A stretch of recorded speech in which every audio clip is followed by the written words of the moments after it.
गंगा महात्म्य में सर्वांतक व्याध की कथा। श्री महादेव जी कहते हैं, नारद, अब मैं आपसे इतिहास सहित गंगा के उत्तम महात्म्य तथा अत्यंत सुंदर रहस्य का वर्णन कर रहा हूं। उसे सुनिए। पूर्व काल में शबर जाति में उत्पन्न सर्वांतक नामक एक परम पापी, बलवान तथा अत्यंत क्रूर व्याध था। वे जीवन भर बहुत से प्राणियों को बलपूर्वक मारकर उनके मांस आदि बेचकर अपने कुटुंब का भरण पोषण करता था। वे परस्त्री गमन तथा पराये धन का हरण करता था। उस दुरात्मा ने कभी भी धार्मिक कृत्य नहीं किया। एक समय की बात है, उस व्याध ने वन में जाकर अनेकविध पशुओं का वध किया और फिर इधर उधर घूमते हुए गंगा नदी के तट पर आकर स्नान किया। इसी बीच नृपश्रेष्ठ राजा चित्रसेन आखेट करने के लिए उसी वन में पहुंच गए। उन्होंने मांस का बोझा लेकर अपने पुर को जाने के लिए तत्पर उस सर्वांतक नामक दुरात्मा व्याध को देखा। इसी समय महाबली राजा चित्रसेन ने एक सुंदर मृग को देखकर धनुष पर बाण चढ़ाकर उसकी ओर निशाना साधा।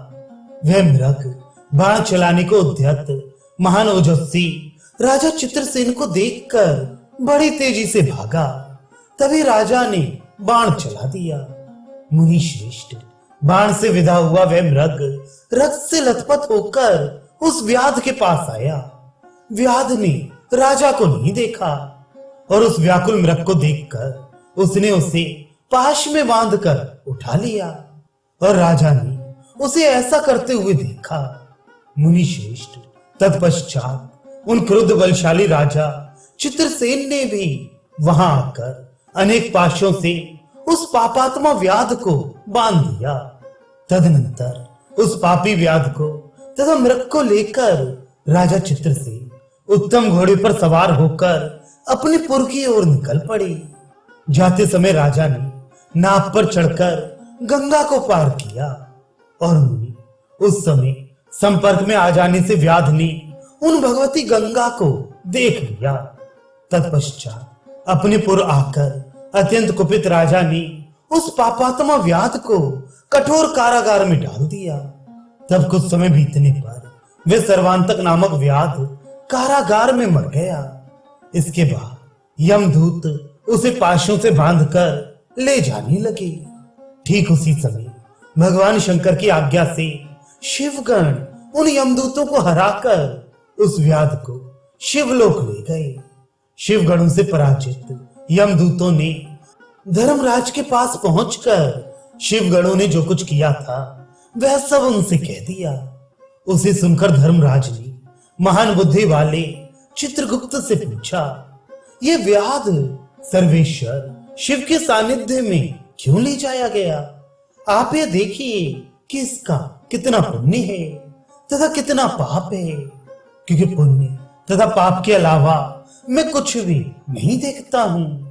तब धर्म अधर्म का विवेचन करने वाले चित्रगुप्त ने उस व्याध के द्वारा संपर्क के कारण किए गए सभी पापों का हरण करने वाले तथा महापातकों का विनाश करने वाले पुण्यदायक उत्तम गंगा दर्शन के विषय में बता दिया।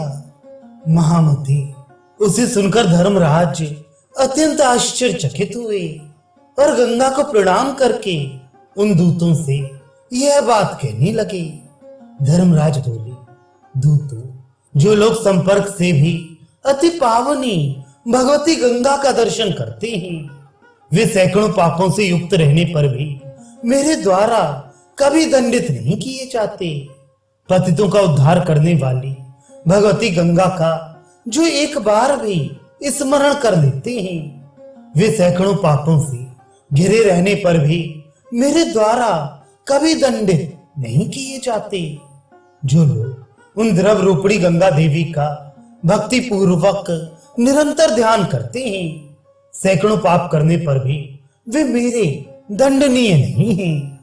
जो लोग भगवती गंगा का पूजन करते हैं तथा उनके जल में अवगाहन करते हैं, वे महापातकी होते हुए भी मेरे द्वारा कभी दंडित नहीं होते।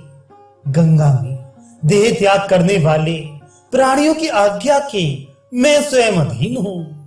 वे लोग इंद्र आदि देवताओं के लिए भी नमस्कार के योग्य हैं, तो फिर मेरे द्वारा उन्हें दंडित करने की शंका ही कहां है।